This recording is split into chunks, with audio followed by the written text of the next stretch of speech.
All right, begin. So in chapter 6, we're going to be talking in this unit, we're going to talk about 6 and 7 both, but so chapter 6 focuses on technology and health education.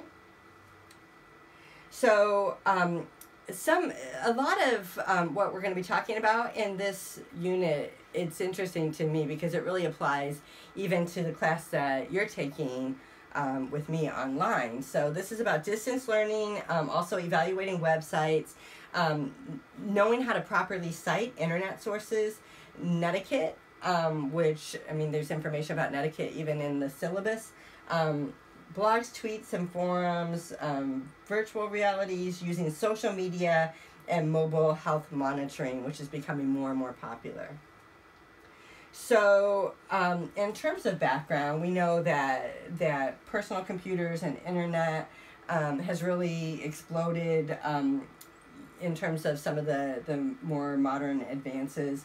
I feel almost funny saying that it's a modern advance because for many of you, there's probably not been a time in your life where there wasn't a computer. And since that technology has become available, it really has changed the way that not only people experience education, but health education as well. So as you can see, just a few statistics, 99% of libraries provide online services. There are an estimated 1 billion personal computers in use around the world, and nearly 53.5% of those individuals accessing the web are doing so related to health issues. So, ta-da, that's your job as a health educator is, you know, I was really surprised to read that myself, that almost half, a little bit more than half of people when they're accessing the web, they're looking at health. So, but the bad news, so the good news is they're interested in what it is that we have to sell as health educators. The bad news is that there's a lot of bad health information that's on the web.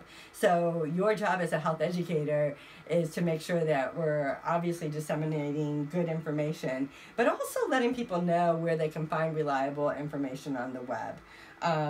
And so you definitely, you know, in fact, I will say at work we have a class where it's taught in Spanish, and it's specifically to teach people how to find reliable health websites, so that way people aren't being duped into buying products needlessly or going onto websites where it sounds good, but basically, as we know, anything that's too good to be true, particularly when it comes to health. I think I've talked before about the fact that I got some of my health education beginnings in HIV, and this was back, you know, in the 1990s, and at that point, some of the first medications, the protease inhibitors, were being used, but before that, there weren't a lot of treatment options, and so I would have clients that would come with like battery-operated devices that were supposed to get rid of their body, or get rid of HIV from their bodies, or they were told of like cleaning solutions that would take HIV away, or double oxygen. I went to a seminar once on double oxygenated water with a woman whose son died of HIV, because people sell these things as being the cures, and so it's up to us sometimes as health educators to really help make sure that people are being directed appropriately. So basically anything that will cure a whole variety of ailments is probably not true. Anything that's got like a secret ingredient or an ancient remedy. You know, anything that says that the government has worked to make sure that somebody can't like know about this product, if it's only relying on testimonials and not necessarily on science, sometimes promise of no risk, money back guarantees means that there could be some risk. So you want to look at, when you're evaluating internet resources, at content, credibility, critical thinking, copyright, citation, continuity, censorship, connectivity, comparability, and context. These are the 10 C's for evaluating internet resources. And so another great way to use the web is for evaluation. And So you can evaluate print media that way, as well as a number of other health education interventions. In terms of the web, think about, in terms of citation, rather think about author and source, accuracy, currency, objectivity, coverage, and purpose. So when you're citing, make sure that you do cite the web, and certainly in any APA guidelines, there's going to be information on how to do that. You guys did that in assignment 1, and people cited the web appropriately. So just use whatever's the newest guidelines and always stay up on that, especially as we use more and more web-based materials. So a lot of health education information is public domain. It still is important to acknowledge it and to cite it. I got an inquiry just last week from somebody who saw our information for our tobacco program on the web. They want to use it, and so they did all that we would ask them to do. We're a government agency, so we're glad to share information with other people. They're going to acknowledge us, which is awesome. You know, there's no cost or anything like that because we're government, so we're happy to share. So you need to have at least some knowledge of how to use a computer. You guys are well advanced in that because you're taking an online class. You need to, you know, be able to, of course, be able to use slides, and there's a number of tasks that are outlined in your chapter. So another type of health education intervention that can be done through technology is through smartphones, and so texting. Some interventions will use text reminders for medication adherence, encouragement for like smoking cessation, sometimes too they can use smartphones to exchange information. It's back into like a hospital system or something like that. And of course using personal computers, as you know, since you're doing this, word processing, data collection, PowerPoints, and using like CD-ROMs and DVD players. So the internet's great for getting information, researching methods, researching best practices, and also getting professional journals. We also can obviously communicate through the internet, as we do for this class, so through emails, through postings, through distance learning, which is what you're experiencing, through video conferencing, which is not something that we've done yet this semester, but know that if you ever want to do that for virtual hours, we can do that through Zoom if you would be interested in doing that, and then also through podcasting. So distance learning it is a way that you can also reach your audience. Now you're experiencing distance learning firsthand, so you as an online learner kind of know the pros and the cons of that.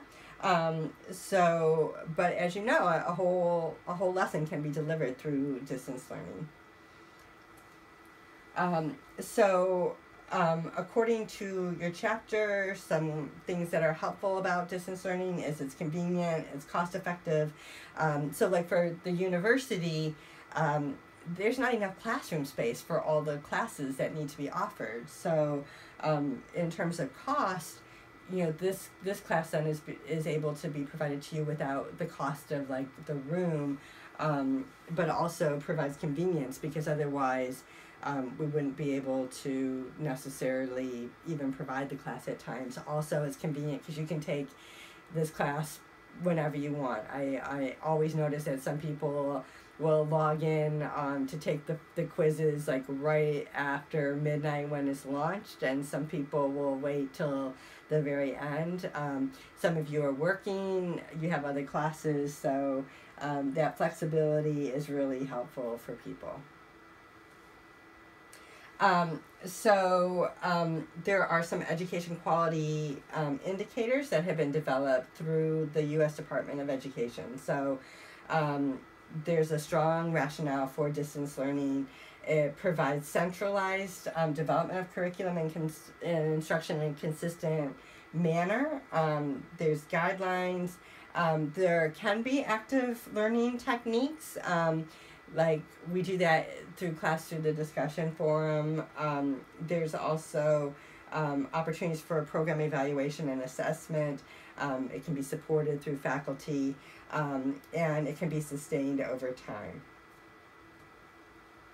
So again, you're experiencing some of this through this class, but there's internet lectures, podcasts, flash animation, video conferencing, virtual realities, communication forums, which we have, blogs, social networking, and you can also connect with colleagues through the internet.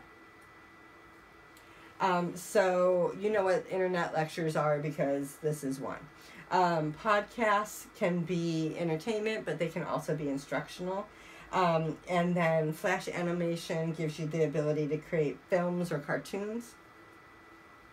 Video conferencing gives you a chance to have that face with somebody, and then people can have the benefit of body language, which can be really, really helpful. I think sometimes that's one of the challenges with distance learning is not having that personal interaction to be able to really get to know somebody. You can use virtual realities and create, hypothetical situations. And then also forums, which you have 6 of those this semester, so you're very familiar with those. So, as you know, forums are where you can ask questions and people respond to you directly. Blogs provide commentaries, and then social networking.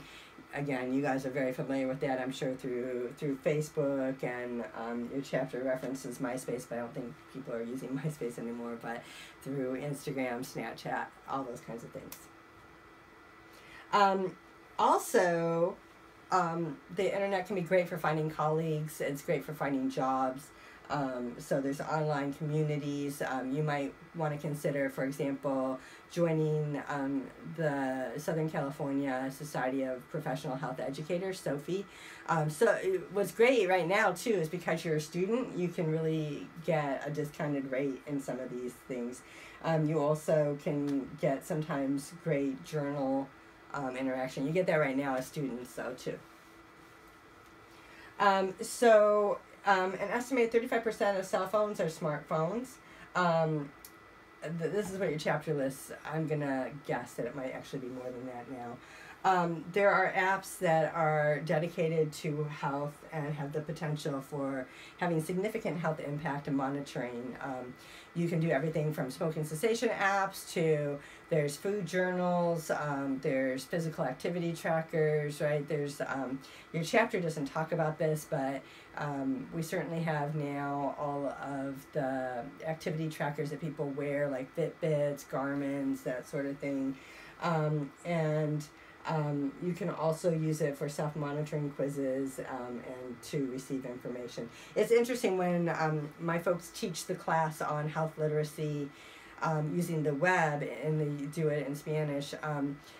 People sometimes don't even realize that their smartphones, that they're accessing the internet through that. So anyway, it's pretty amazing what we can do now with smartphones, right?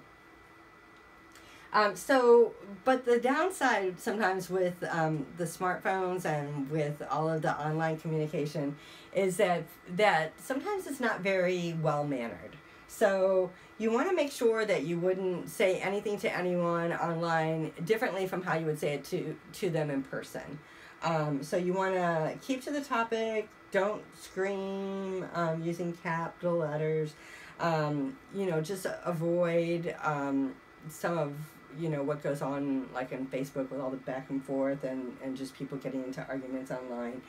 Definitely think before you type, provide the subject line, and then look kind of at what the gist of the conversation is before you post, and kind of how people are approaching the topic. So really, in a nutshell, be polite, treat people online the same way you would treat them in person.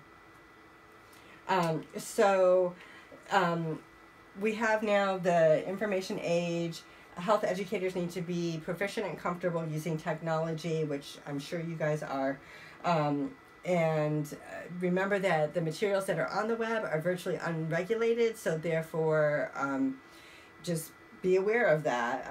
There's great information out there, but there's also really lousy information out there. And you need to be able to evaluate for yourselves what's good and what's reliable.